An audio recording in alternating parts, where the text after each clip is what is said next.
Jste to prožívali, co z těch 3 kroků, které Zdeněk teď tak hezky načrtl, takový návod, třeba platilo pro vás? Je to skvelá otázka. Niekedy sa naozaj zdá, že Boh mlčí, ale my zároveň hovoríme, že Boh je slovo a nie je pomlčka. Boh nie je medzera. Boh je slovo. Na počiatku bolo slovo a to slovo bolo u Boha a to slovo bol Boh. Niekedy mlčí, pretože má s tým zámer. Neviem, či ten citát poviem správne, ale znie asi takto, že keď Boh odpovedá na naše prosby, naplňa nás úžasom.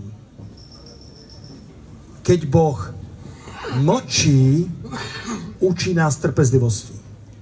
A keď Boh hovorí nie, tak je to preto, lebo má pre nás niečo lepšie. To znamená, že niekedy mlčí, pretože nie sme pripravení počuť.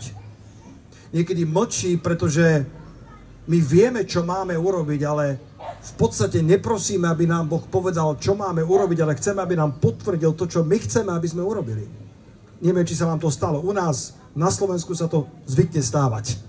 Že kresťania nechcú od Boha odpoveď, ale chcú potvrdenie toho, čo si už dávno v sebe povedali. A Boh mlčí, pretože Boh je dobrý otec a nemôže ti povedať, alebo nechce ti potvrdzovať tvoje vlastné plány, ktoré ťa aj tak potom dovedú do bažín života. A niekedy, keď mlčí, tak je to preto, lebo nás učí trpezlivosti. A napríklad, keď Bartimeus volal, poznáte Bartimea z Biblie? Toho slepého, toho slepca? A on kričal celým svojim srdcom, silným hlasom, on neviem, či nebol z bratislavského Slova života. A on kričal, syno Dávidov, zmiluj sa nado mnou. A Ježiš nič neurobil. Ježiš išiel ďalej. Až potom, keď čítame, tí učeníci ho samozrejme utišovali, to bola Ježišova ochranka. Tak Biblia hovorí, že Bartimea to nezastavilo a kričal ešte viacej, synu Dávidov, zmiluj sa nado mnou.